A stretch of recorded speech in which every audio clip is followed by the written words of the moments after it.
ڕاگەیاندنی کۆمیتەی ناوەندی کۆمەڵە سەبارەت بە هێرشی ئاسمانی دڕندانەی ئەرتەشی تورکیا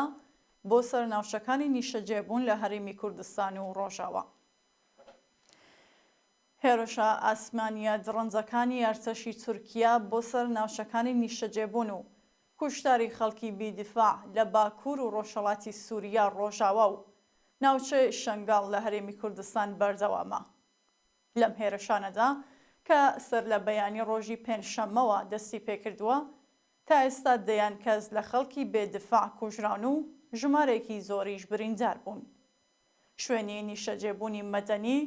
کارگەکانی بیناسازی، وێستگەکانی ئاو و کارەبا، قوتابخانە، نەخۆشخانە،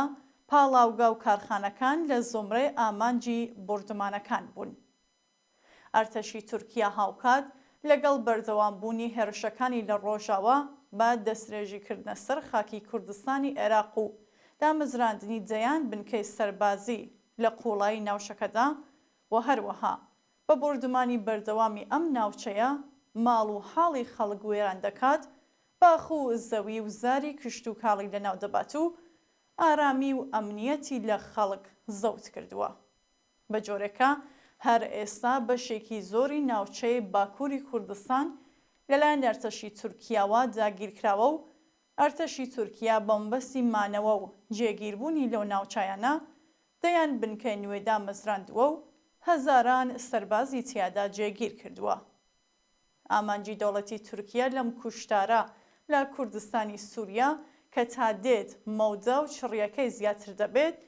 بریتیە لە کۆچپێکردنی زۆرەم لێ خەڵک لە ناوچەکانی ژێردەسەڵاتی هێزەکانی سووریای دموکراتیک و جێبەجێکردنی سیاسەتی شۆڤێنیستی، گۆڕینی پێکهاتەی دانیشتوانی و ناوچەیە. سەبارەت بە شەنگاڵ لە کوردستانی عێراقیش کە تا ئێستا چەندین جار کۆتووەتە بەر هێرشی وەحشیانەی هاوشێوە و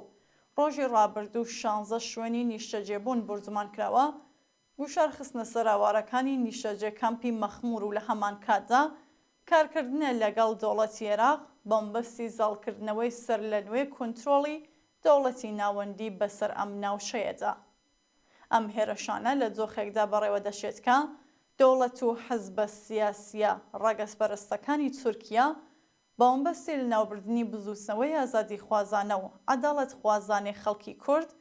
بە شێوەیەکی ڕیاکارانە لە پەرلەمان پەیامی ئاشتەوایی ڕادەگەین و هاوکات سیاسەتی کوشتار و سەرکوتی خۆیان لە دژی خەڵکی کورد جێبەجێ دەکەن. دەوڵەتی تورکیا پێوایە کە بە فریوکاری و هاوکات ئەنجامدانی جنایەتی لەم چەشنە دەتوانێت خەڵکی کوردستان چاوترسێن بکات و ڕێگری بکات لە بەدواداچوونی ویست و داواکاریە ڕەوا و مافخوازانەکانیان. کۆمیتەی ناوەندی کۆمەڵە ئەو هێرشە دڕندانەیە بە توندی ئیدانە دەکات و هاودەنگ لەگەڵ سەرجەم کۆمەڵانی خەڵکی ئازادیخوازی ناوچەکە خوازیاری کۆتایی هێنان بە دەستێژیەکانی دەوڵەتی ئەردۆغان و حەزبەکەی لە دژی خەڵکی کوردستانە. کۆمیتەی ناوەندی کۆمەڵە ڕێکخراوی کوردستانی حەزبی کۆمۆنیستی ئێران 4 خەزەڵوەری 1403 25 ئۆکتۆبری 2024